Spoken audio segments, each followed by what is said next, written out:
Hello there, and welcome to Nowhere to Hide. I'm Brian Hyde. Today, we're going to be blowing holes in the myths of school choice in Idaho. Now, I don't use that term lightly. I know it sounds very martial and very extreme to talk about blowing holes in stuff, but that seems to be the phrase of choice when it comes to describing what would happen if parents were allowed more choice in their child's education. And it's not an accident that a more inflammatory term is being used to describe this. I've got the details coming up right after this. Idaho Press Club or bias all media, newspaper, radio. To be completely blunt here, Brian, and there are plans to expand indoctrination. That's right. Well, Idahoans are also concerned. Horror shot. That line would be moving a little bit farther west. I'm like crying. Nobody wants to see Dark money is influencing policy in our state. Well, that's not how this works. Once again, welcome to Nowhere to Hide. Twice a week, I have the opportunity to sit down and go over some of the issues that affect Idahoans or will be soon affecting Idahoans. And come the next legislative session, this is going to be a big one. We've seen some pretty dramatic changes in the makeup of the legislature, and it's they who are going to take action in the coming year. And it's a very real possibility we may see school choice. Now, we're also going to see a lot of pushback. And I think we probably need to spend a bit of time examining why that pushback is taking place and how it's being framed. I want to show you some headlines here, and I want you to notice if there's a common theme when it comes to school choice. I mean, here, just looking through them quickly. Universal voucher programs have become budget busters for states. The headline there, capitalist school choice squeezes state budgets. Arizona school voucher program causes budget meltdown. Look in that little summary there. They blew a massive hole in Arizona's budget. Okay, now you know where I'm getting this phrase from. Oh, how about this one? Vouchers would blow $1 billion hole in the Texas school budget. Okay, universal school choice approved in the South Carolina House. The other thing is it blows a hole in our state budget, says Representative Shannon Erickson. And this last one, should the wealthy benefit from private school choice? Now, what's the common theme in all of these? It's about money. It's about funding. It's about the taxpayers' hard-earned money being sent in directions that, well, proponents of the public education system really don't want it to be sent. But is there more to this than simply money? In other words, is it more than just a fiscal concern that is driving their fears? To better understand that question, we first have to go back and get a little bit of history on how did we get the public school system in the first place. And for this, I'm very indebted to my friend Brian Allman with the Gem State Chronicle for a wonderful piece that he wrote here a few weeks back about school choice is coming. This was published back in August of this year. And one of the things he points out right from the start is, when you hear proponents in Idaho of public schools and opponents of school choice, often they'll say, well, our state constitution says it has to be this way. And Brian reminds us the Idaho Constitution is a product of the progressive era. That was a time when reformers believed that with the right policies, combined with the right technology, they could address society's deficiencies. And regarding education, progressive reformers had seen, remember, this is back, early part of the, late 1800s, early 20th century, rather. They saw too many uneducated, illiterate adults, which led them to establish a system of free and mandatory government-run schools. And his point is simply this. The public school system was a 19th century solution to a contemporary problem. And that means times have changed. Perhaps our way of approaching education should change. Brian reminds us that education was primarily a private matter at the time of our country's founding, with young people generally following in their father's footsteps. Sons of farmers learned to farm, sons of lawyers studied law, sons of merchants learned the trade. Private colleges and universities were only available for those who could afford them.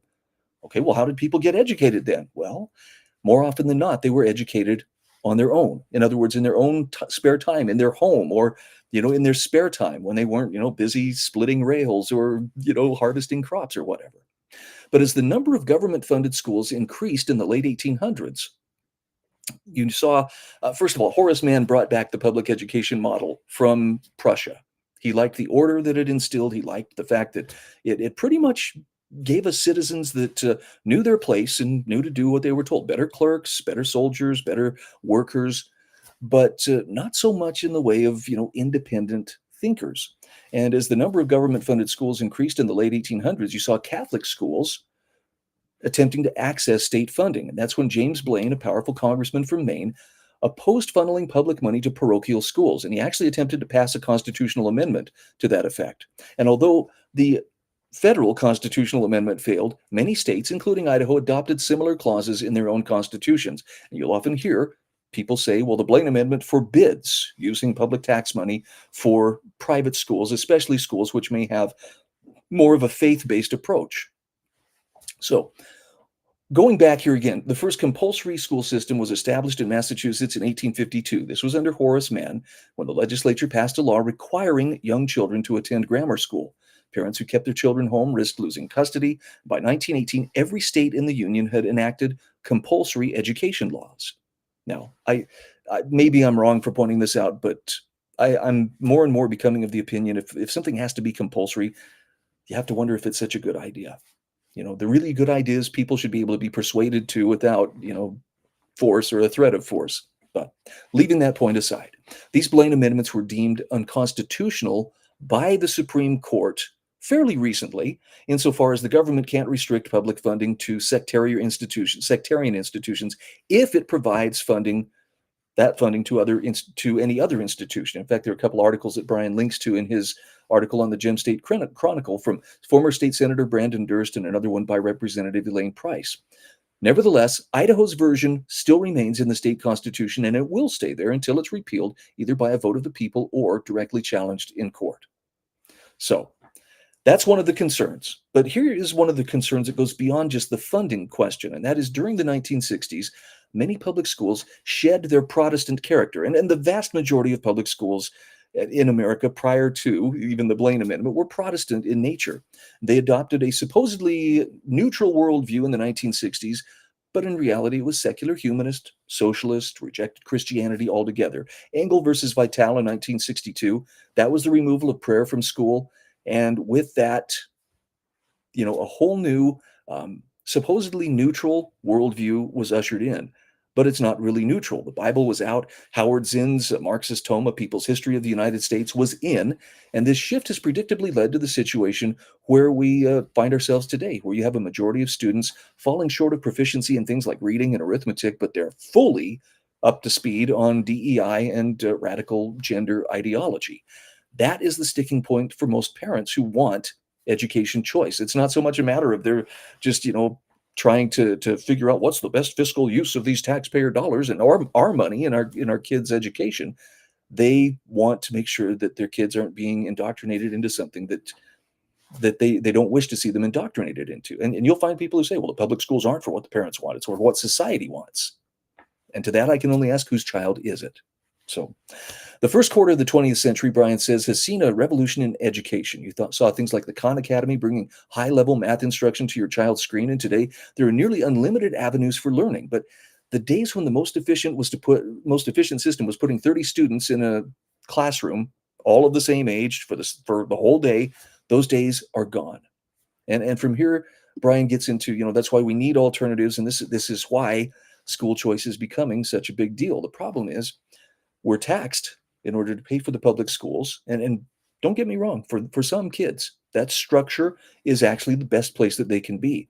But not everybody learns the same. Some people are kinesthetic learners. Some people love to hear, auditory things. Some people need visual representations in order to learn. There really is no one right way. And other kids thrive in that non-institutional environment when it comes to learning. So how do we accommodate that?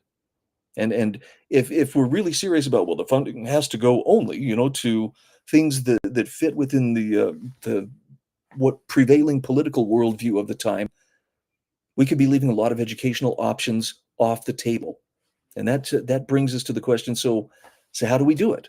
Well, we create school choice and allow the money to follow the students rather than just simply keep pumping it into the system and, well, we'll reform the system. And we've talked about this before on the program, where you look at where students are testing in terms of reading comprehension, math comprehension in 8th grade, and it really hasn't changed much. In more than 20 years in Idaho, the competency rate stays pretty much the same. But the funding has increased, exponentially. At what point do we have to acknowledge that maybe that funding isn't providing the desired result, and perhaps we would be well served to look at alternatives, competition being one of those alternatives? Scott Herndon has also an interesting take here. Former Senator Herndon talks about how with school choice, he says Idaho Democrats say public funds shouldn't go to private religious schools.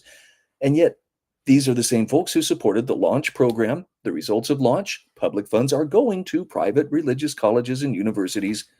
His point is, if it works in that setting, why shouldn't it work for K through 12? Now, a couple more quick thoughts. I actually want to defer to former state senator Brandon Durst.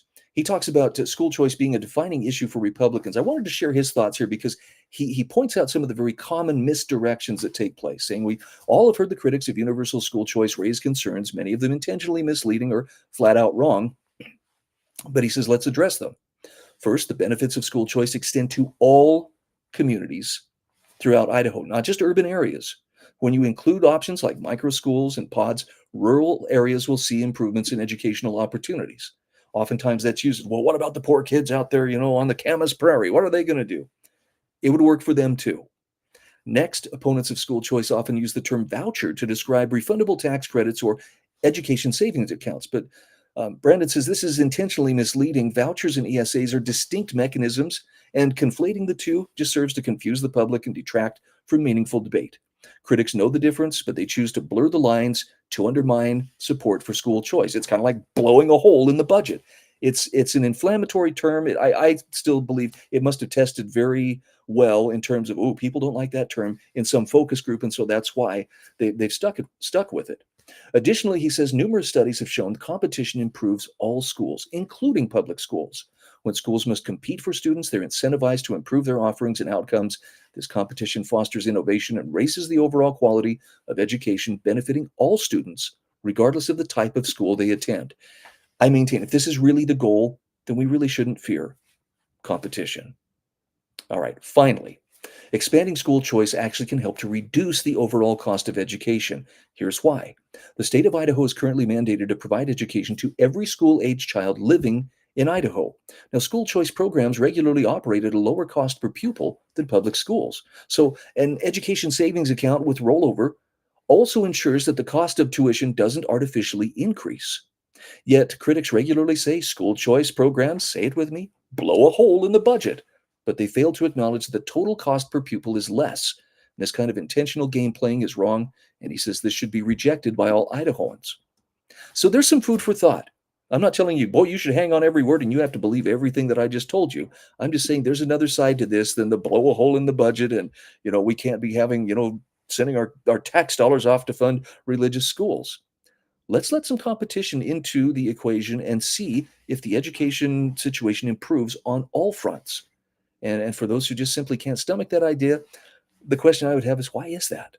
Is there something inherently sacred about their system that it cannot be subject to any kind of competition? Or is it just that they want to maintain a monopoly on the control that they have right now, particularly teachers unions? I'm looking in your direction. I'm Brian Hyde, and this is Nowhere to Hide. Press Club or bias all media, newspaper, radio. To be completely blunt here, Brian, and there are plans to expand indoctrination. That's right. Idahoans are also concerned. Horror shot. That line would be moving a little bit farther west.